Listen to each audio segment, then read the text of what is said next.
Sekarang al-hadisur rabi'u wal ishrun, hadis yang ke-24. Akhraja Bazzar an Abdullah bin Zubair radhiyallahu anhuma. Dikeluarkan oleh Bazzar dari Sayyidina Abdullah bin Zubair, salah satu sahabat Nabi besar Muhammad sallallahu alaihi wasallam yang bernama Sayyidina Abdullah bin Zubair. Zubair ini sahabat Nabi juga, ya. Zubair bin Awam punya anak namanya Abdullah. Banyak anak-anak sahabat bernama Abdullah. Ada Sayyidina Abdullah bin Umar, ada Sayyidina Abdullah bin Abu Bakar, ada Sayyidina Abdullah bin Zubair dan Abdullah yang lain. Kenapa? Karena ngikut daripada pesan Nabi. Sebaik-baik nama adalah Abdullah dan Abdurrahman, selain nama para Nabi.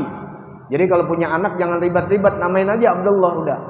Berarti ngikut daripada sunnah Nabi besar Muhammad sallallahu alaihi wasallam, dan itu sebaik-baiknya nama. Ya, walau Betawi nanti biasa dipoyok namanya ya. Abdullah jadi iyo, dulo. Ya, dulo. Ya, itu nama poyokan aja, tapi nama aslinya Abdullah. Sungguh indah. Baik. Apa yang dikatakan oleh Nabi Muhammad sallallahu alaihi wasallam? Anna Nabiyya sallallahu alaihi wasallam qol. Beliau meriwayatkan dari Bazzar dari Sayyidina Abdullah bin Zubair radhiyallahu anhuma bahwa Nabi Muhammad sallallahu alaihi wasallam qala mengatakan. Ini yang namanya dikatakan hadis safinah. Hadis safinah, hadis kapal.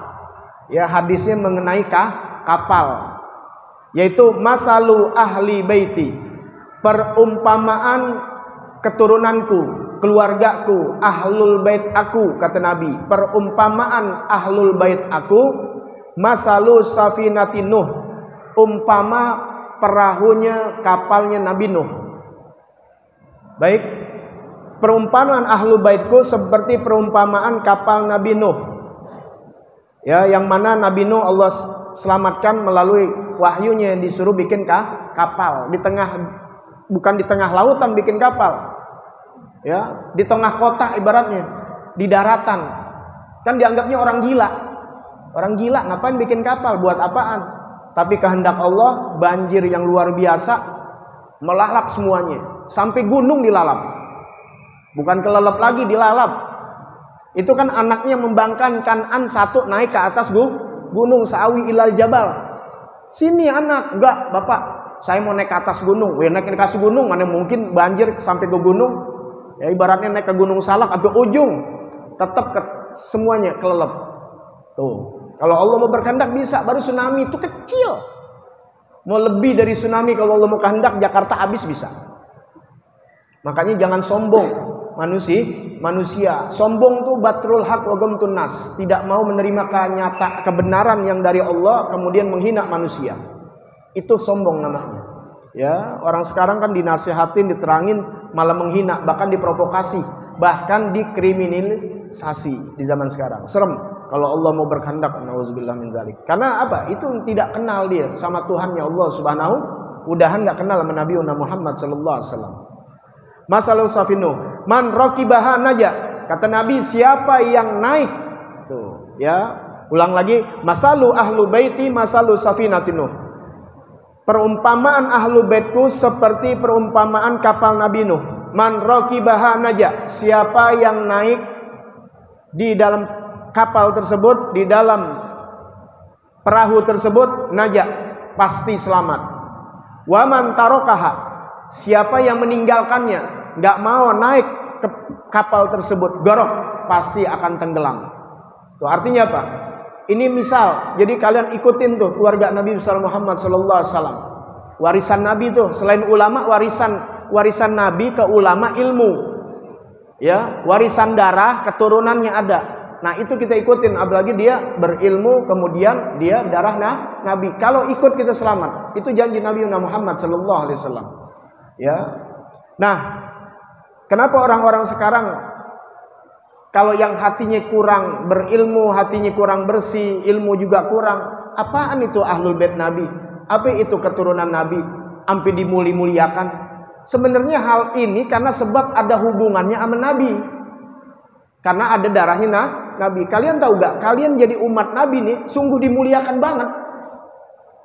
Dari sejak zaman Nabi Adam Itu sampai ke zaman sebelum Nabi Muhammad, itu bukan 25 nabi dan rasul.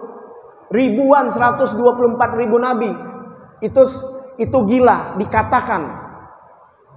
Yang sohenya, maksudnya yang muktamadnya, tidak ada yang mengetahui jumlah nabi dan rasul melainkan hanya Allah. Itu perakiraan 124 ribu nabi.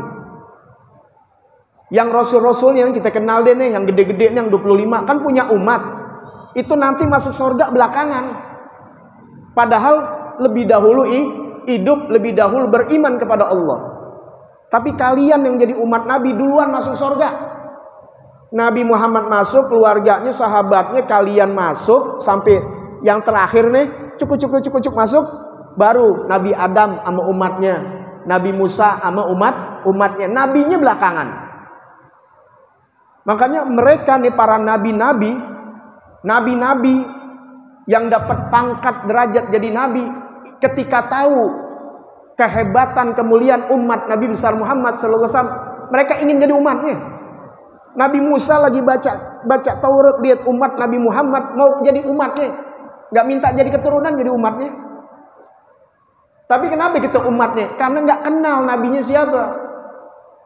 Kenal Nabi Muhammad di maulid-maulid kan Muhammad doang. Udahan di maulid nggak diterangkan tentang Nabi Muhammad. Ini Anda di maulid-maulid lagi terangkan ini. Ya, umat Islam gak kenal nabinya Nabi Muhammad, kenal doang Muhammad. Kalau Muhammad tukang jengkol ada Muhammad namanya, tukang roti Muhammad, direktur Muhammad namanya. Banyak gak? Banyak di masjid ini nama Muhammad banyak. Tapi Muhammad yang mana? Biar kita kenal, ini sedikit saya ringkas saja ya, karena bukan majelis maulid nih. Makanya maulid itu untuk menggerakkan hati kita duduk di majelis ilmu. Jadi kalau kalian maulid tambah sayang, tambah cinta, tambah rajin di majelis ilmu, ketahuilah maulid kalian berhasil. Buat diri kalian dapat berkah. Tapi kalau begitu lagi tiap tahun maulid tapi nggak doyan sama majelis ilmu, kesian. Ini majelis ilmu nih kesayangan Nabi ini. Ihya'ul sunnah akbarus sunnah ihya'ul ilm. Sunnah yang terbesar adalah menghidupkan ilmu agama. Dengan kalian tahu, bisa kalian kan hidupkan tuh. Bagaimana makan, bagaimana pakai pakaian, bagaimana begini, bagaimana begaul dan sebagainya. Belum lagi hablum minallahnya, hablum minannasnya. Berkat apa? Duduk di majelis ilmu. Duduk di majelis ilmu sebab ilmunya Nabi. Kalau di ajang maulid-maulid, untuk menggerakkan kita tambah mahabbah sama Nabi, untuk bisa tambah cinta di majelis ilmu. Makanya di majelis maulid ceritakan siapa Nabi Muhammad sallallahu alaihi wasallam. Jangan cerita mujizat.